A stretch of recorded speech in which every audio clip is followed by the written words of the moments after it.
सिंह। और आइए देखते हैं प्रमुख खबरें।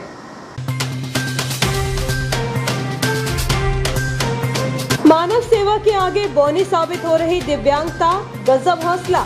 एमकॉम, पीजीडीसी जैसे उच्च शिक्षित कर रहे लोगों को कोरोना से जागरूक। पहचान होने पर 3 दिन बाद कब्र खोदकर निकाला युवक का शव। युवक की 3 दिन पहले ट्रेन से गिरकर हुई थी मौत। सावधान, शहर में बढ़ रही चेन स्नैचिंग की घटना। पता पूछने के बहाने बुजुर्ग महिला के गले से छीना मंगलसूत्र। शहर में आ रही राहत भरी खबर, 24 घंटे में मौत का आंकड़ा 0, 8 नए पॉजिटिव मरीज मिले। अधूरी जल नल योजनाओं से पानी के लिए परेशान हो रहे ग्रामवासी। और सरकारी फर्ज के साथ मानव सेवा में बढ़ चढ़कर ले रही हिस्सा नायब तहसीलदार। अब खबरें विस्तार से। सिविल अस्पताल में लगभग 10 लाख रुपए की लागत से ऑक्सीजन प्लांट लगेगा। पूर्व विधानसभा अध्यक्ष और विधायक डॉक्टर शीतल शर्मा के प्रयासों से यह संभव हो पा रहा है। विधायक डॉक्टर शर्मा ने आज जगह का निर्धारण के बाद निरीक्षण किया और कार्य प्रारंभ करने के निर्देश दिए। इसका आज से कार्य प्रारंभ हो गया है। पीआईयू के एग्जीक्यूटिव इंजीनियर आरएस विश्वकर्मा ने बताया कि लगभग 10 लाख की लागत से बनने वाले इस प्लांट से एक साथ 45 मरीजों को प्राणवायु दी जा सकेगी। प्लांट से 300 एलपीएम ऑक्सीजन का उत्पादन होगा। विधायक डॉक्टर शीतल शर्मा के साथ पीआईयू के ईई आरएस विश्वकर्मा, विधायक प्रतिनिधि भरत वर्मा, डॉक्टर श्यामा प्रसाद मुखर्जी, शासकीय अस्पताल के अधीक्षक doctor RK. Chaudhary, civil work SDO AK. Mahala, sub engineer RK. Sharma, SDO electrical GC Gaur, sub engineer electricals Aditya Prakash Singh ने स्थल निरीक्षण किया। इसके बाद इंजीनियर्स की देखरेख में आज से कार्य भी प्रारंभ हो गया है। श्री विश्वकर्मा ने बताया कि 10 दिन में सिविल वर्क पूर्ण हो जाएगा और शीघ्र ही यहां से ऑक्सीजन उत्पादन भी प्रारंभ हो जाएगा। ये लागत सर जो है 8.57 है। ऑलरेडी एजेंसी फिक्स है और आज हमने इसकी लेआउट दे रहे हैं। जगह चिन्हित कर दी गई है। माननीय विधायक साहब, डॉक्टर साहब, चौधरी साहब के समक्ष, एसडीएम साहब के समक्ष डिसाइड हो गई है और काम हम अति शीघ्र स्टार्ट करेंगे और सिविल वर्क और इलेक्ट्रिकल वर्क जो है विथिन 10 डेज कंप्लीट कर देंगे। ये सर गवर्नमेंट की योजना है जिससे महामारी है उससे सडनली जो है निराकरण किया जाए।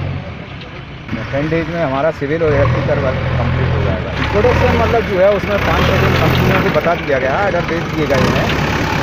विभागीय और विधायक सांसद सभी लगे हुए हैं सर, वरिष्ठ अधिकारी लगे हुए हैं। विधायक डॉक्टर शीतल शर्मा ने बताया कि अधिकारियों ने 10 दिन में सिविल वर्क खत्म करने का आश्वासन दिया है। मशीनों का काम कंपनी का है, बावजूद इसके शासन स्तर से उनकी चर्चा हुई है।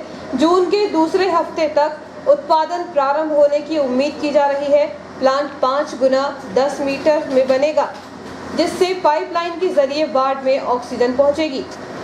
दरअसल कोरोना महामारी की दूसरी लहर अब कमजोर पड़ने लगी है। पूरे प्रदेश में कोरोना के मरीज कम हो गए हैं और हर दिन मरीजों की संख्या में कमी और स्वस्थ होने वाले मरीजों की संख्या में तेजी से बढ़ोतरी हो रही है। चूंकि तीसरी लहर की चर्चा भी जोरों पर है, अतः वर्तमान की तैयारी को तीसरी लहर की तैयारी के तौर पर माना जा रहा है। डॉक्टर श्यामा प्रसाद मुखर्जी शासकीय अस्पताल में वर्तमान में कोरोना मरीजों और संदिग्धों के लिए 78 पलंग की व्यवस्था है। हालांकि जितनी संख्या में मरीज सामने आ रहे थे उसके मुताबिक यह संख्या कम पड़ रही थी। भविष्य में यहाँ पलंग क्षमता बढ़ाने के लिए प्रयास हो रहे हैं। विधायक डॉक्टर शीतल शर्मा ने बताया कि यहाँ 40 बेड और बढ़ाए जाएंगे। इटारसी और होशंगाबाद दोनों जगह ऑक्सीजन प्लांट लग रहे हैं। होशंगाबाद में सिविल वर्क खत्म हो गया है, इटारसी में काम प्रारंभ हो रहा है। दोनों जगह जल्द ही प्लांट लगेंगे। अभी मशीन आना बाकी है। उम्मीद है जून के दूसरे सप्ताह तक उत्पादन प्रारंभ हो जाएगा। इस संबंध में एसडीएम एमएस रघुवंशी का कहना है कि आज विधायक ने जगह का चयन किया है, काम प्रारंभ कर दिया गया है। इस प्लांट से 45 मरीजों को ऑक्सीजन उपलब्ध कराएंगे। अगर जरूरत पड़ी तो इसकी क्षमता भी बढ़ाई जाएगी। यहीं से सेंट्रल ऑक्सीजन सिस्टम के माध्यम से मरीजों को ऑक्सीजन मिलेगी। ये 300 लीटर पर मिनट का एक यूनिट है, वो यहाँ लगेगा और उससे लगभग जो है 40 से 45 मरीज जो है हम ऑक्सीजन से कवर कर सकते हैं। यहीं जनरेट होगी ऑक्सीजन और इस हॉस्पिटल के हिसाब से सफिशिएंट है। अगर भविष्य में ज़रूरत पड़ेगी तो इसके बढ़ने की गुंजाइश है। जगह हमारे पास है 10 बाई 5 मीटर की इसमें जगह लगना है। और PIU की ई साहब हैं विश्वकर्मा जी, वो यहाँ आए हुए हैं। माननीय विधायक जी ने यहाँ आकर जगह सेलेक्ट कर दी है कि यहाँ पे लगा दिया जाए, ताकि वो जो बाढ़ है हमारे लगे हुए बाढ़ है उसमें ऑक्सीजन सप्लाई नज़दीक पड़ जाए। मतलब ये डायरेक्ट सप्लाई रहेगी या डायरेक्ट? RK चौधरी अधीक्षक डॉक्टर श्याम प्रसाद मुखर्जी शासकीय अस्पताल का कहना है कि इस कोरोना काल में अस्पताल में ऑक्सीजन की बेहद कमी हो गई थी। यहाँ हर रोज करीब 60 से 70 जंबो और 50 छोटे ऑक्सीजन सिलेंडर लग रहे थे। इसके अलावा ऑक्सीजन कंसंट्रेटर भी थे। यह प्लांट भविष्य की जरूरतों को देखते हुए मददगार होगा। पहले तो कोरोना काल में वैसे भी ऑक्सीजन की बहुत बीच में कमी हो गई थी, लेकिन अब बहुत असुविधा बिल्कुल भी नहीं है। लेकिन भविष्य की योजनाओं को देखते हुए जो ऑक्सीजन प्लांट लगेगा अपने यहाँ, उससे अपन को ऑक्सीजन सप्लाई में बहुत काफ़ी मदद मिलने वाली है। और ये जो प्लांट लगाया जाएगा ये 300 ml पर आवर्स के हिसाब से ऑक्सीजन तैयार करेगा। ये ऑक्सीजन प्लांट 300 ml पर मिनट ऑक्सीजन तैयार करेगा। और अभी फ़िलहाल अपने यहाँ जो सेंट्रल ऑक्सीजन सिस्टम है वो 50 बिस्तरों पे चालू है, जिससे अपन को इस ऑक्सीजन प्लांट लगने के बाद उससे और भी मदद मिलेगी। सर, अभी कोरोना काल में प्रतिदिन कितनी खपत होती थी ऑक्सीजन की? कोरोना काल में प्रतिदिन कम से कम अपने जो D टाइप के, जिसको अपन जंबो सिलेंडर कहते हैं, ये करीब 60 से 70 सिलेंडर पर डे खर्च हो जाएगा। और D टाइप के सिलेंडर, जिसको छोटे सिलेंडर बोलते हैं, ये करीब 50 के आसपास अपने कोरोना काल में खर्च हो जाते थे। उसके बाद भी अपने कॉन्सनट्रेटर भी अपने पास थे जो लगातार कार्य कर रहे हैं। कोरोना काल में पुलिस महकमा जहां व्यवस्था संभालने में लगा है, वहीं अपराधी अपने कृत्यों को अंजाम देने में लगे हैं। छीना झपटी एवं लूट की घटनाएं आए दिन सामने आ रही हैं, भले ही पुलिस के रोज नामचे से दूर रखा जा रहा है। ऐसी ही एक घटना सीरिया भवन के पास उस समय सामने आई जब स्थानीय बुजुर्ग महिला भागवती देवी अपने घर के पास एक पेड़ से फूल तोड़ रही थी। उसी दौरान 2 युवक एक बाइक से आए। एक ने उतरकर महिला से झूठा नाम लेकर बुजुर्ग महिला से पता पूछने के बहाने बात की एवं मौका पाते ही महिला के गले से मंगलसूत्र छीनकर बाइक से भाग निकला। महिला के चिल्लाने पर आसपास एवं परिजन एकत्रित हुए। जांच के नाम पर पीड़िता से एक आवेदन पुलिस ने ले लिया। आसपास लगे CCTV फुटेज भी खंगाले गए, परंतु अभी तक कोई सुराग नहीं मिला। इससे पूर्व लाल मैदान से भी बाइक सवार बदमाशों ने महिला के गले से सोने की चेन छीनकर भाग गए थे। इस वारदात में अभी आरोपी पुलिस की पकड़ से बाहर बताए जा रहे हैं। आग उगलती धूप और लू के थपेड़ों के बीच मानव सेवा का जुनून, वह भी वैश्विक महामारी कोविड-19 के खौफ के साए में अकल्पनीय सा प्रतीत होता है। जबकि मानव सेवा का बीड़ा किसी दिव्यांग द्वारा उठाया गया हो। दिव्यांग भी ऐसे जो खुद अपनी दम पर ठीक से खड़े नहीं हो सकते और ना ही बैठ सकते हैं। ऐसे में कहना गलत नहीं होगा कि मानव सेवा के आगे दिव्यांगता बौनी साबित हो रही है और इन्होंने मानव सेवा को ही अपना फर्ज समझ लिया है। दुनिया में कितना गम है, मेरा गम कितना कम है। दुनिया में कितना गम है, मेरा गम कितना कम है। लोगों का गम देखा तो मैं अपना गम भूल गया। फिल्म का यह गीत उन दिव्यांगों पर चरितार्थ होता जान पड़ता है जिनका जज्बा आज भी दूसरों के लिए धड़कता है। ऐसा ही उदाहरण समाज सेवा में लगे 2 दिव्यांगों को देखने पर मिला। मानवीय संवेदना किसी बात की मोहताज नहीं होती, न धन दौलत की और न ही शक्तिशाली शरीर की। शहर के 2 दिव्यांग, जिनमें एक सोना सावरी नाका काली मंदिर के पास रहने वाले लगभग 39 वर्षीय डैनी पाल मधु है। डैनी बचपन में पोलियो के शिकार हो चुके हैं। वहीं दूसरे खेड़ा निवासी 43-44 वर्षीय नीलेश यादव हैं, जो कि प्रतिदिन अपने घर से 3 पहिया वाहन से कड़ी मेहनत कर लोगों को कोरोना से जिंदगी बचाने के लिए नव अभ्युदय संस्था द्वारा चलाए जा रहे रोको टोको अभियान में संस्था अध्यक्ष सुमन सिंह के नेतृत्व में लोगों को मास्क पहनने, सोशल डिस्टेंसिंग का पालन करने सहित कोविड गाइडलाइन की सुरक्षा का पाठ पढ़ा रहे हैं। पिछले 1.5 माह से नव अभ्युदय संस्था के सदस्यों, जिनमें खासकर डैनी पाल मधु, जिन्होंने MCOM एवं PGDCA जैसी उच्च शिक्षा ग्रहण की है। इतना ही नहीं, डैनी पोलियो से भी ग्रसित है, लेकिन मानव सेवा का जज्बा इस कदर है कि अपनी ट्राईसाइकिल से संस्था के माध्यम से शहर के लोगों को कोरोना से बचाव के लिए जयस्तंभ चौक एवं स्टेट बैंक चौराहे पर आने जाने वाले लोगों को और बैंक उपभोक्ताओं को कोरोना से बचाव के लिए जागरूक कर रहे हैं।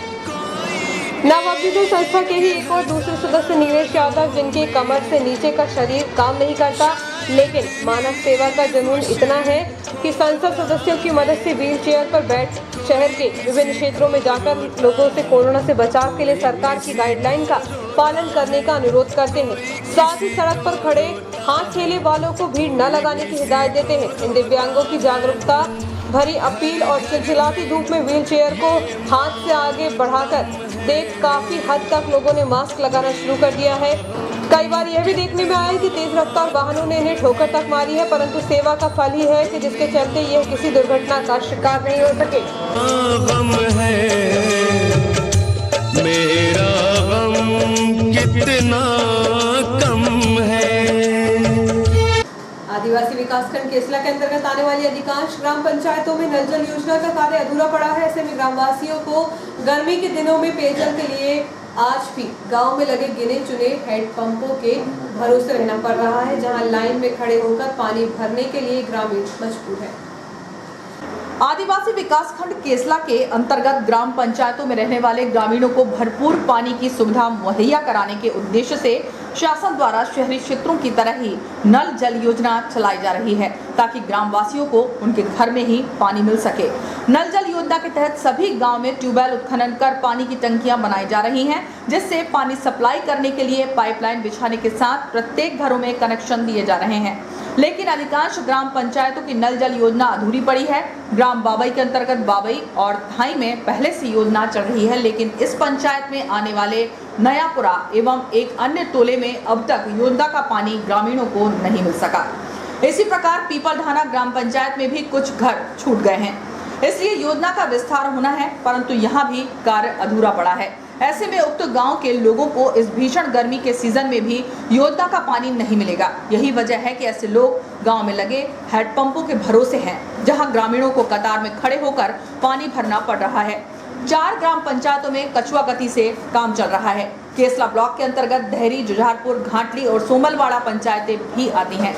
उक्त पंचायतों में भी नल जल योजना स्वीकृत होने के काम प्रारंभ हुआ है, लेकिन जिस गति से काम चल रहा है उसे देखकर ऐसा लगता है कि आने वाले गर्मी के सीजन में भी ग्रामीणों को योजना के तहत पानी नहीं मिलेगा, क्योंकि अभी टंकी का निर्माण कार्य ही शुरू हुआ है। जुझारपुर में पाइपलाइन बिछाने का कार्य तो किया जा रहा है, लेकिन दहरी में अब तक काम ही नहीं शुरू हो सका। यही हालात अन्य ग्रामीण अंचलों का भी है, जहां के लोगों को इस वर्ष गर्मी के सीजन में योजना का पानी नहीं मिल सकेगा। इस संबंध में जब PHE के इंजीनियर KN नीमिया से बातचीत की गई तो उन्होंने कहा कि कुछ पंचायतों में काम पूरा हो गया है, कुछ पंचायतों में काम जारी है। लॉकडाउन एवं कोरोना संक्रमण के चलते काम प्रभावित हो रहा है। 3 दिन पूर्व ट्रेन से गिरकर हुई मौत के मामले में एक युवक की पहचान होने के बाद 3 दिन बाद SDM की अनुमति से पुलिस द्वारा कब्र को खुदवाकर मृतक का शव बाहर निकाला गया। उक्त शव परिजन अपने साथ ले गए। 3 दिन पूर्व 17 मई को कीरतगढ़ रेलवे स्टेशन के पास चलती ट्रेन से गिरकर एक युवक की मौत हो गई थी। पथौटा पुलिस ने अज्ञात मर्ग कायम कर शव को दफना दिया था। बुधवार को परिजन जब उसकी फोटो लेकर पथौटा थाने पहुंचे तो उसकी पहचान राजस्थान के ग्राम कोटमी पाड़ा निवासी वीरेंद्र सिंह के रूप में हुई। बताया जा रहा है कि 17 मई को वीरेंद्र तेलंगाना एक्सप्रेस द्वारा हैदराबाद से आगरा की यात्रा कर रहा था। आगरा से उसे अन्य साधन द्वारा गांव जाना था, परंतु वह घर नहीं पहुंचा तो परिजनों ने भी खोजबीन शुरू कर दी। इधर पथौटा पुलिस ने उसकी फोटो फेसबुक और सोशल मीडिया पर वायरल की, तब परिजनों तक सूचना भी पहुंच गई। मृतक के पिता विजय सिंह के अनुसार उनका पुत्र हैदराबाद में टाइल्स मार्बल लगवाने का काम करता था। उन्होंने इटारसी पहुंचकर पथौटा पुलिस से संपर्क किया। इसके बाद शव खुदवाने के लिए उन्हें SDM से अनुमति लेनी पड़ी। तब कहीं गुरुवार को सुबह उसके शव को पुलिस ने कब्र खुदवाकर निकाला। इसके बाद शव परिजनों के हवाले किया गया। परिजनों ने इटारसी में उसका अंतिम संस्कार न करते हुए शव अपने साथ गाँव लेकर रवाना हो गए, जहाँ उसका अंतिम संस्कार किया जाएगा। इस संबंध में जब पथौटा थाना प्रभारी नागेश वर्मा से बातचीत की गई तो उन्होंने कहा कि मृतक की शिनाख्त होने के बाद अनुविभागीय अधिकारी की अनुमति पर कब्र खुदवाकर शव परिजनों के हवाले किया गया है। 3 दिन पूर्व उसका शव रेलवे ट्रैक के किनारे मिला था। अतिरिक्त तहसीलदार निधि पटेल कोरोना कर्फ्यू में ड्यूटी के साथ समाज सेवा में भी जुटी है। वह गरीबों को राशन किट व दवाइयां देने के साथ ही ग्रामीण क्षेत्र में लोगों को जागरूक कर रही हैं। भूख से बेहाल लोगों की मदद के लिए अतिरिक्त तहसीलदार निधि पटेल ड्यूटी के साथ मदद भी कर रही है। कोरोना काल में जहां कई जगह अमानवीय चेहरे दिखे तो कई जगह मानव सेवा के साथ ममता के दर्शन भी हुए। प्रशासकीय सेवा में रहकर जो तस्वीर बनती है वह ज्यादातर अच्छी नहीं देखी जाती, लेकिन कुछ विरले लोग होते हैं जिनकी सेवा के आगे समाज को नमन करना ही पड़ता है। ऐसे ही विरले अधिकारियों में अतिरिक्त तहसीलदार निधि पटेल के नाम को शुमार किया जा सकता है। अतिरिक्त तहसीलदार निधि पटेल कोरोना कर्फ्यू में ड्यूटी के साथ समाज सेवा में भी जुटी हैं। वे गरीबों को राशन किट व दवाइयां देने के साथ ही ग्रामीण क्षेत्र में लोगों को जागरूक कर रही हैं। भूख से बेहाल लोगों की मदद के लिए अतिरिक्त तहसीलदार निधि पटेल ड्यूटी के साथ मदद भी कर रही हैं। अब तक वे स्वयं के व्यय पर 100 से ज्यादा राशन किट वितरित कर चुकी हैं। साथ ही जिनके पास दवाइयां नहीं है या दवाई खरीदने के लिए पैसे नहीं है, ऐसे लोगों को दवाइयां पहुंचाने का काम भी कर रही हैं। वे जरूरतमंदों की भोजन सेवा भी कर रही हैं। केसला की अतिरिक्त तहसीलदार निधि पटेल ने कोरोना संक्रमण में जान गंवाने वाले अति निर्धन परिवारों की कुछ मृतकों के अंतिम संस्कार खुद के रुपयों से कराया। साथ ही आदिवासी परिवारों को लगातार जाकर उचित उपचार देने के लिए उन्हें अस्पताल में भर्ती कराना, खुद के व्यय पर एम्बुलेंस की व्यवस्था कराई है। कोरोना के परेशान करने वाले समय में होम आइसोलेशन में रह रहे कोविड संक्रमित मरीजों के पास पहुंचकर उनका हाल जाना, उन्हें क्या इलाज मिल रहा है, अगर मरीज स्वस्थ नहीं हो रहा है तो उसका इलाज अस्पताल में हो, इसका प्रबंध भी वे कराती हैं। बाजार में बिना काम घूम रहे लोगों को घर जाने की समझाइश देते हुए उन्हें कभी भी देखा जा सकता है। ऐसे अधिकारी की मेहनत कोरोना से मुक्त होने में सहायक बन रही है। वक्त है एक छोटी सी ब्रेक का, बने रहिए जियो हेल्थ में न्यूज के साथ।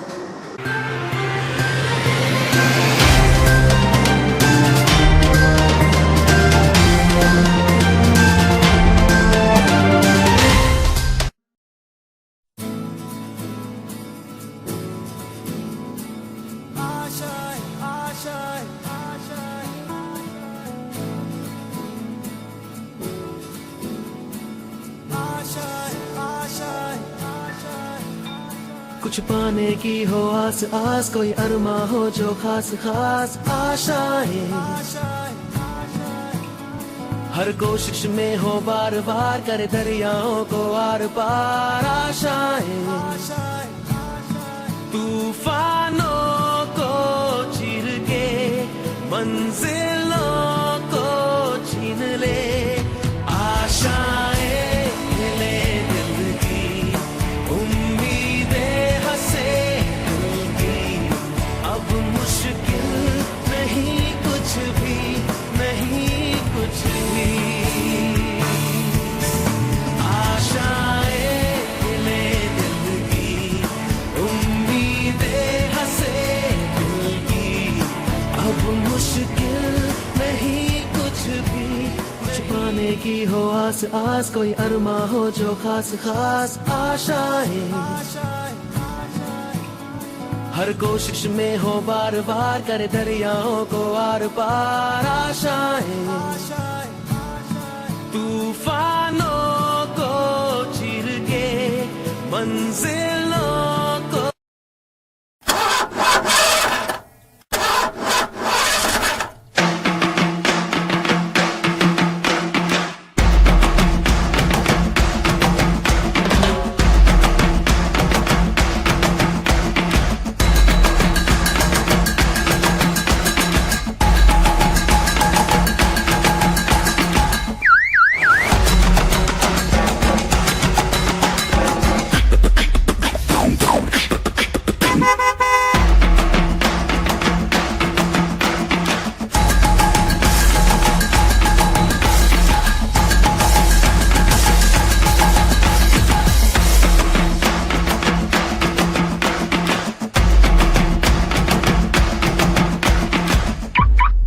आपका विश्वसनीय चंचल ज्वेलर्स अब नए शोरूम में गोल्ड प्लेटेड आभूषणों एवं नए डायमंड ज्वेलरी के साथ 1 ग्राम और 2 ग्राम वाली सोने की 4 चूड़ियां एवं कंगन, 1 ग्राम और 2 ग्राम वाला सोने का मंगलसूत्र, हार, करदौना, चैन, झुमके, बाजूबंद और सभी प्रकार के गहने, डायमंड सेट एवं एंटिक ज्वेलरी और फैंसी ज्वेलरी का अनुपम संग्रह।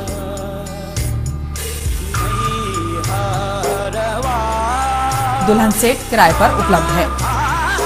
1 ग्राम और 2 ग्राम की हर खरीदी पर निश्चित उपहार पाएं। 1 ग्राम ज्वेलरी मात्र 2000 रुपए में, 2 ग्राम ज्वेलरी मात्र 4000 रुपए में, 3 ग्राम ज्वेलरी मात्र 6000 रुपए में, 4 ग्राम ज्वेलरी 8,000 रुपए में, 5 ग्राम ज्वेलरी मात्र 10,000 रुपए में। हमारा नवीन पता है चंचल jewellers, Guru Nanak complex, Bharat talkies road, Itarsi. Mobile 09893054377। अब साधारण पानी और आम वाटर फिल्टर से अपने स्वास्थ्य को खतरे में न डालें। फ्रेस्को इंट्रोड्यूस करते हैं लेटेस्ट टेक्नोलॉजी पर आधारित क्लीन, क्लियर और pure water solution RO, reverse osmosis water treatment system, साधारण और यूवी वाटर प्यूरिफायर केवल पानी को पार्टली ही क्लीन कर पाते हैं, जबकि आरओ रिवर्स ऑस्मोसिस एक जटिल बायोलॉजी प्रक्रिया है जो देती है clean and safe drinking water, जो हैवी सॉल्ट और हानिकारक मिनरल्स को दूर कर पानी का स्वाद बढ़ाते हैं। हाई ब्लड प्रेशर, किडनी में स्टोन, डाइजेशन और गैस्ट्रिक प्रॉब्लम को दूर रखती है। बोरवेल के पानी और साधारण जल प्रदाय के पानी को प्रोसेस कर प्योर क्वालिटी ड्रिंकिंग वाटर बनाती है। इनमें किसी तरह का कोई केमिकल उपयोग नहीं होता। तो अब जल ही जीवन नहीं बल्कि प्योर क्लीन वाटर है तो जीवन है। अधिक जानकारी के लिए संपर्क करें Rajat Mishra, centre point sales, authorised service centre, 9 convent school road, near HP gas agency, Itarsi. 07572404747।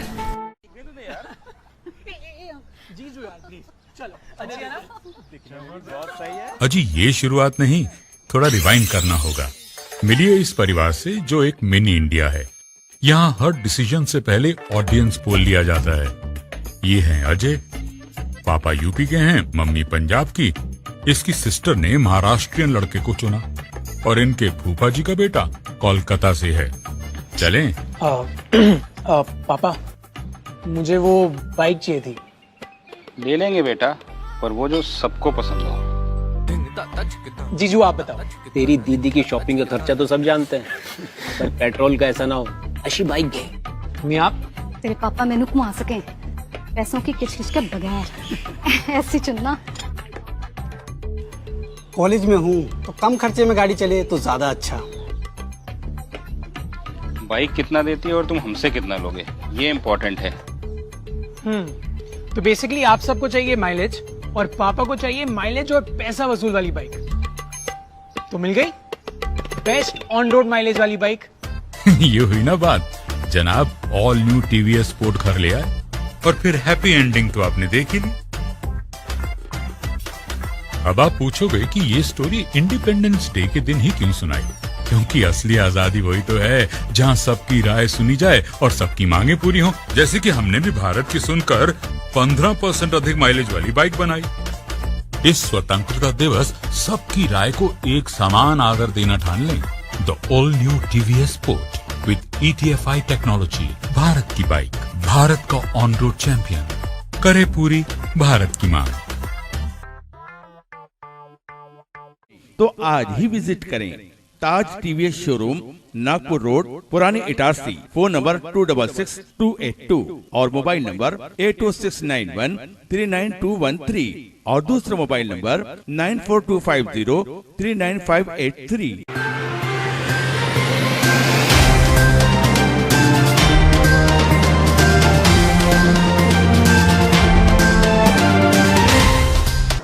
नमस्कार, ब्रेक के बाद जियो हिट न्यूज में एक बार फिर आपका स्वागत है। मैं मीना ठाकुर। गुरुवार का दिन कोरोना से राहत वाला दिन रहा। अस्पताल में भर्ती किसी मरीज की मौत नहीं हुई, तो वहीं कोरोना के 8 नए मामले ही सामने आए हैं। अस्पताल में खाली बिस्तरों की संख्या भी बढ़ गई है। कोरोना के संक्रमण की रोकथाम को लेकर प्रशासन द्वारा किए जा रहे तमाम प्रयास रंग लाने लगे हैं। एक पखवाड़ा पूर्व कोरोना के तांडव को रोकने में प्रशासन सफलता की ओर अग्रसर है। यही वजह है कि अब कोरोना के गिने चुने मरीज ही सामने आ रहे हैं। गुरुवार को कोरोना के 8 नए मामले सामने आए हैं। इनमें 3 भोपाल से और 5 इटारसी की रिपोर्ट शामिल है। खास बात यह है कि 24 घंटे में उपचार के दौरान किसी भी कोरोना पॉजिटिव की मौत नहीं हुई।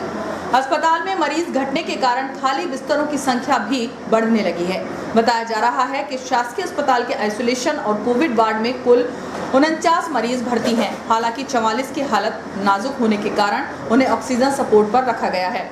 गुरुवार को 9 मरीज स्वस्थ हुए हैं जिन्हें डिस्चार्ज किया गया। इसके अलावा कुल 123 संदिग्धों के सैंपल लिए गए। इनमें 80 एंटीजन और 43 RT-PCR शामिल हैं।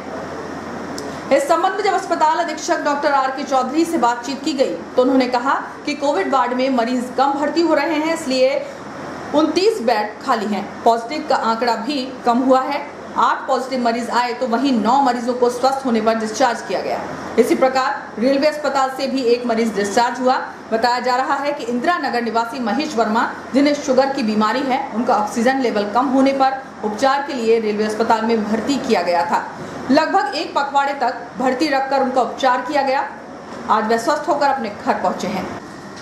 सिटी पुलिस भी कोरोना मरीजों के लिए सहयोग करने में पीछे नहीं है। सिटी पुलिस के जवानों ने 15,000 रुपए एकत्रित कर शासकीय अस्पताल को खून पतला करने वाले इंजेक्शन उपलब्ध कराए। पुलिस थाना इटारसी द्वारा कोविड-19 महामारी में स्टाफ द्वारा एकत्रित की गई राशि में 25,000 रुपए का इंजेक्शन जो खून को पतला रखने के लिए है 15,000 रुपए से खरीदकर थाना प्रभारी नगर निरीक्षक राम स्नेह चौहान द्वारा डॉक्टर श्याम प्रसाद मुखर्जी शासकीय चिकित्सालय इटारसी में अधीक्षक डॉक्टर R.K. चौधरी को मरीजों के उपचार के लिए प्रदान किए गए। नगर पालिका कार्यालय द्वारा जनता कर्फ्यू में फल एवं सब्जी की थोक मंडी को बंद किया गया है। वहीं शाम 5 बजे तक ही घूम कर फल एवं सब्जी हाट ठेलों पर बेचने की अनुमति है। बावजूद इसके बाजार क्षेत्र में फल एवं सब्जी बेच रहे विक्रेताओं की सामग्री जब्त की गई। इस दौरान नगर पालिका कर्मियों के साथ विक्रेताओं ने अभद्रता भी की। नगर पालिका कार्यालय द्वारा जनता कर्फ्यू में फल एवं सब्जी की थोक मंडी को बंद किया गया है। वहीं शाम 5 बजे तक ही घूम कर फल एवं सब्जी हाट ठेलों पर दुकानदारों को विक्रय की अनुमति दी है।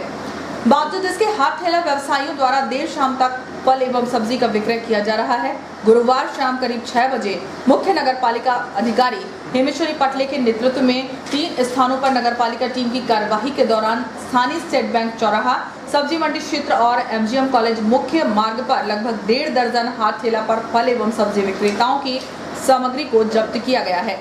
इसके बाद नगर पालिका वाहन में जब्त फल और सब्जी को सचखंड लंगर सेवा समिति को सौंप दिया ताकि दरिद्र नारायणों की खान-पान सेवा को मदद मिल सके।